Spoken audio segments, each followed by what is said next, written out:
Visionary fiction is all about transformation of consciousness. And helps us reach and show what the eyes can't see, but the inner soul can comprehend. It's a way to explore the lived experience of the spiritual life in a real way. Allows people to step into the story. And about our consciousness and awareness of what it is to be a human being.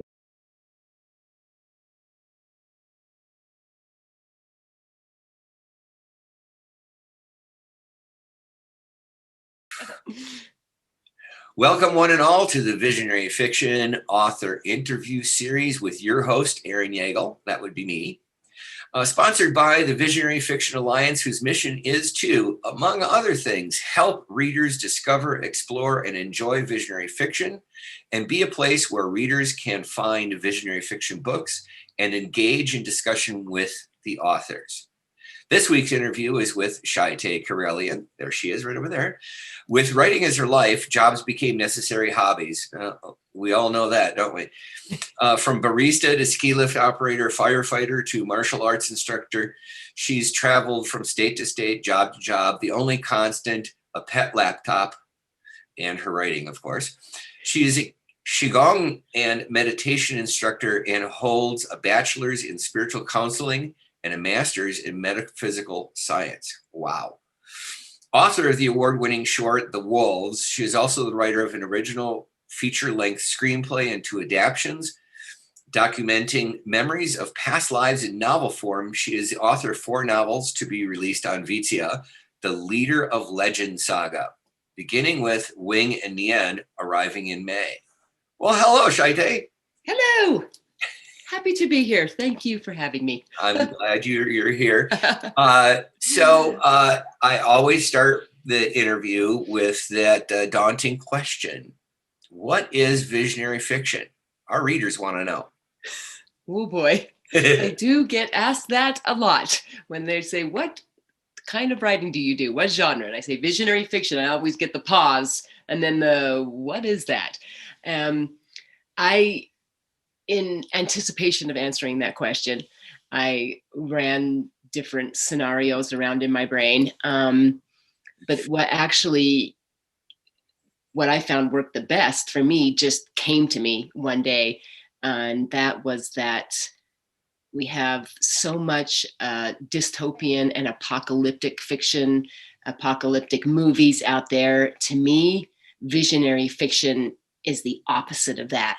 It envisions a world that actually leans into the light, that gets better, that shows a world being reborn into something better instead of devolving or dissolving into something that's a nightmare. So that's how I've begun to describe what visionary fiction is for me. And, from what I've read and talking to other people, that seems to be as different authors and visionary fiction can be. That tends to be a common thread that I've seen, that it tends towards a bettering, towards an illumination, an awakening, a bettering of life and of the world instead of, the destruction and the mayhem that we seem to see so often. Yeah.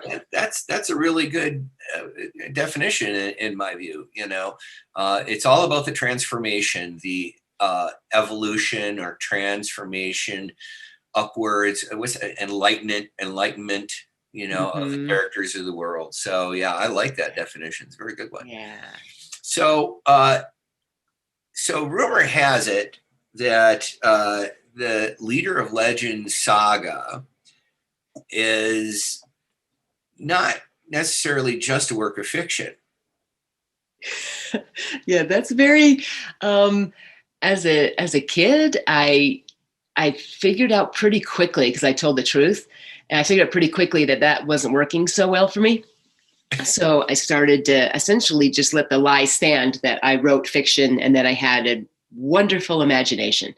But the truth is, and I've been able to say that truth, more and more people are being more and more open to that now, 30 years later, Wing, and I first met Wing I was sitting in my room as a 16-year-old and just staring out my window, and it was, I'm not sure exactly what we would call it, my spontaneous download or vision. I saw Wing standing in this field and there's a tree next to him, and a single leaf, it was fall, and a single leaf fell off of this tree and landed at his feet.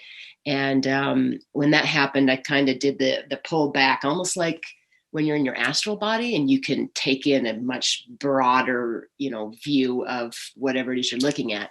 I was able to stand back, and then I saw this valley that he was standing in, and then these enormous mountain ranges and this beautiful, beautiful continent. I didn't see the whole world at that time. I just saw just this one continent, and this little valley was right in the center of this continent. And it was so beautiful. And I immediately got up and I got my pen and I just started to write. And within just a couple of weeks, I wrote the first 260 pages of that novel. And it just fell out. As soon as I put the pen to paper, his story just started to unfold, and I just wrote as fast as I could. And that was the genesis of Wing and Neon. Now, what's the page count now, Aaron? 780 something. It's a monster. But it started out as 260, just a little, but the bones were still there. The bones of that initial download are still there. Yeah. It's a huge book. So, I mean, I can't wait to, I'm still old guard. I like having the book. I'm not a fan holding of it, digital, smelling it. Yeah. So I'm looking forward to holding it as I did when I was holding Stephen King's It at 759 pages. Is that what It is? Oh my goodness, that's so great. That's funny. So yeah, you're about the same length. Oh, sweet. That's great. Of course, there's always a crisis. There's something that's the impetus for the main character's growth. And so you've mentioned Wing. Yep. And he has a brother, Neon. Yep. Yeah. So Neon comes into the picture because in their valley of Raiv, there's only one race, the Raivens. That's it. Nobody leaves that valley and nobody comes in. There's only one book that everybody reads. It's called the Ancient Writings. There are no other books. And that's all everybody reads. So it's all one race. Nobody leaves. Nobody comes in. And then one day, Wing's father, when Wing was a child, I think he was about 5 years old, Wing's father is working in the fields, and he hears some crying. He goes over there, and there's this little boy sitting in the grass. And he is from the race of the valley. So each valley kind of has its own race. You can kind of look at it like one's a little like New York. One's a little like Japan. One's a little like a bunch of rustic settlers. You know what I mean? So they all kind of have their own flavor and feel.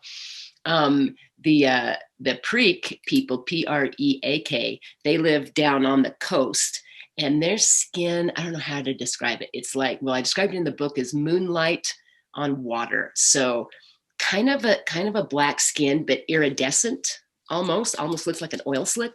So here's little Neon, obviously looking totally different than the Raivan race in that valley, like nothing they've ever seen before. So Joash, Wing's father, picks him up and he's like, well, I don't see anybody else around, and this is weird. This has never happened in our valley for as long as we know. Takes him home, and Wing and Neon become brothers.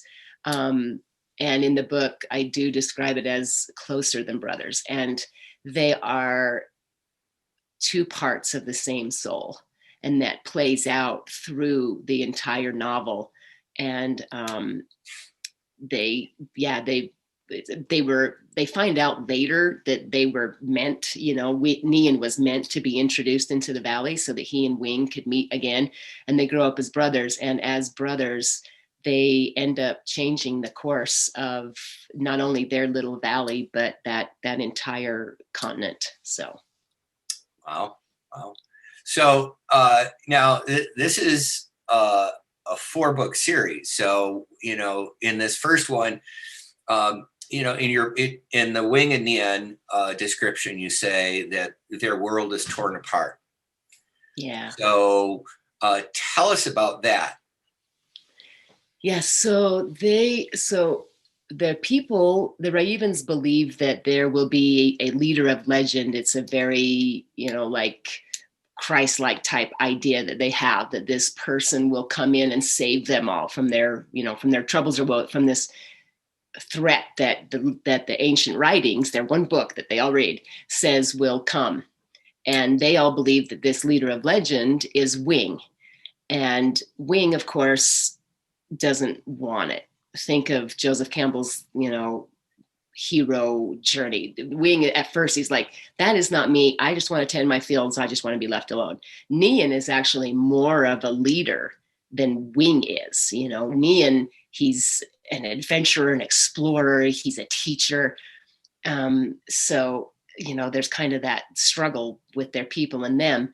But there is this threat. They hear about this threat that's coming down from the north. And so the people really start pressuring Wing to step up and be this leader of legend that will save them from this dark thing that's coming.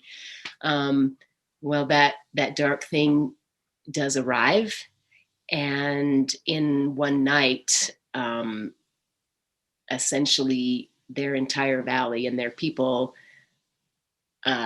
everything changes in one night. And Wing and Nian are separated, and that is really becomes the catalyst. There's a big theme in the book that the destruction of one thing is almost necessary to create the push to create something profoundly new.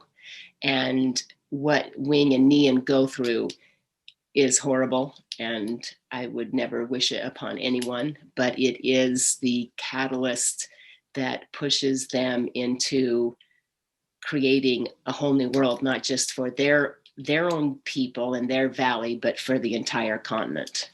Yeah. If you have those isolated segments, they tend to implode after some time. Yeah. Until you're able to get outside of that, you don't really realize that things are really not good. Yeah. That's why we in our world we have the adventurers who started out the Mynians and the ancient Greek people, and they started spreading out and discovering new cultures and new, and changing everything. So, but sometimes, absolutely. Like you said, you need that catalyst, which when you were talking about that, it kind of reminded me of, that sometimes forests have to burn in order to begin anew. Yeah.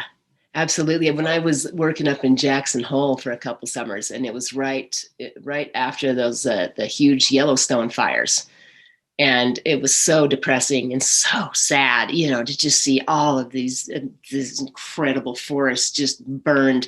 But then a year later, I went up again and just took a quiet walk out through the forest, and it was amazing. All these teeny little green.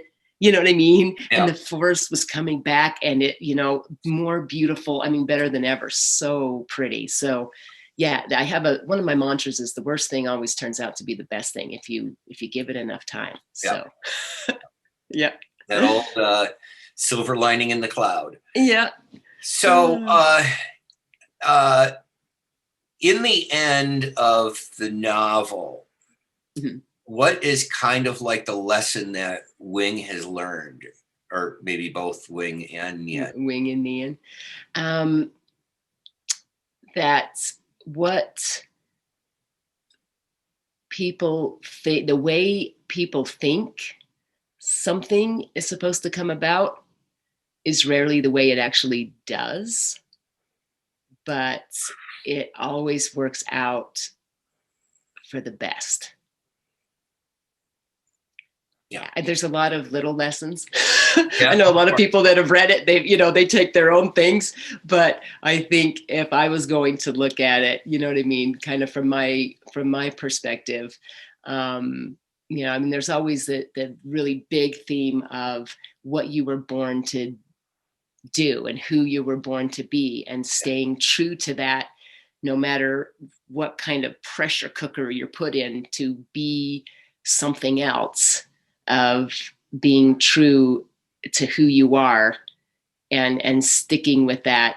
No matter what kind of pressure is come to put on you. And that's kind of both Wing and Nian, because their people wanted both of them to be what they weren't, and they had to fight through that their entire lives, trying to stay true to who they knew they were inside, and their passion or their mission. But there's all this pressure on them from the outside to be or do something else. Yeah. And staying true to that, and what it cost them, but also what they learned from it, and how, it turned out, it all kind of works out in the end. But again, never like you thought it would. So now, of course, we have Wing and Nian, and then later this fall, we're planning on the second book in the series, Jason and Tema. Yep. Right. And it's following that, we have Lant and Monterey. Yeah. And Lyric and Secca. So, Yeah. So what's interesting to me as I've looked at this series is there's always two characters. Yeah. And I'm assuming that's planned in the way that Wing and Nian, are part of one and the same, but different. Mm-hmm. But they need each other to move to their next spiritual level. Yes. Would it be safe to say that the next three are very similar? Yes, perfectly said. I'd not planned on it being like Wing and Nian, Jason and Tomat, but it just worked out. They just ended up being the two main characters of each book, and I was like, well, we might as well just go with the two names of the main characters. But yeah, exactly. Jason and Tomat, it's the same thing. They're brought together impossibly. It's like, how do two people meet? It would seem impossible. Astronomically, the odds are totally against them being able to ever find each other, and they do. And that's the case in all four of those books. Is these two people have these soul contracts that they will meet and find each other to fulfill a certain purpose, a certain goal together, and every time, somehow, across all borders, across how they manage to find each other. And there is that synergistic fractals of the same soul, for sure, that come together and work together in each of the books. Yeah. And then they're kind of interwoven. I've been finding that, like, one lyric in Lyric and Secca is actually a spirit guide to Wing in Wing and Nian, which I didn't know when I started to write the books. I had no idea, but that came out as I was working on Lyric and Secca, and Tema from Jason and Tema shows up a little bit. He's in just a couple chapters of Wing and Nian, but he's in there, and I had no idea that he would play as big a role as he did in Jason and Tema. Jason is Wing's son, so I had no idea that Tema would play as big a role as he did. And then Lant and Monterey are kind of they're the Obi-Wan Kenobis of Wing and Nian. Oh. So they're the mentors in Wing and Nian, but we go back and we see how they met and how they became, because they were legends at the time during Wing and Nian. So we go back in Lant and Monterey and we find out how those two friends met, and how they became these legends that they were when we meet them in Wing and Nian. So it's all interwoven. Yeah, well, it's one commonality is it's your brain. Yeah. Yes, indeed. Yeah. Oh man. So, it to me, it seems like almost like that the 4-book series is like the story of a world connected by these people versus people connected to the world. That Wow. it's the story of this culture. Yeah. Right. That's a beautiful way to put it. Yeah, that's really cool. So Yeah. I'm looking forward to reading all of them after I spend a year reading the 759 pages. Oh man, that's hilarious. Yeah. Well, exactly. You're like, what is that from Tolstoy, War and Peace? They're like, nobody makes it through War and Peace. And they stab this. I never did. I almost did. I got close. I skipped. It's true. I skipped anyway. Russian literature is not my favorite. All doom and gloom. Oh man. So, that's all awesome. right. Well, everybody watching this, please head on over to ShyteiCorellian.com, where you can sign up and get the first chapter. It's only 89 pages. Is it really? I have no idea. Oh no. And get the first chapter of Wing and Yen so that you can be teased and prompted to, of course, purchase Shytei's first book, The Leader of Legends Saga, Book 1, Wing and Yen. And don't forget to stop off at her Facebook page and like her Facebook page. I'll put the link at the end of this video, so you can be informed of as the saga evolves. So thank you, Shytei. I appreciate you coming here and having your interview, and we'll be talking later. Sounds great. Thank you. Bye, everyone. Bye, Shytei. Bye.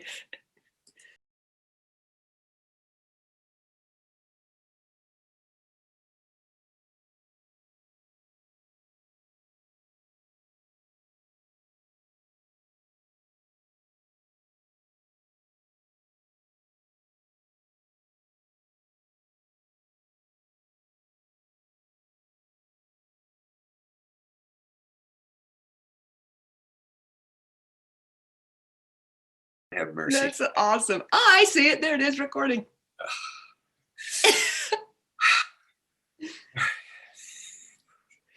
And I have to control my giggles. Me too. Okay. All right, here we go.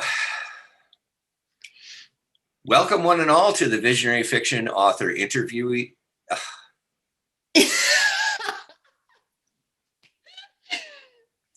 So grateful for editing software. Yeah, okay. Take 3. Try it again. I got to give myself some editing room.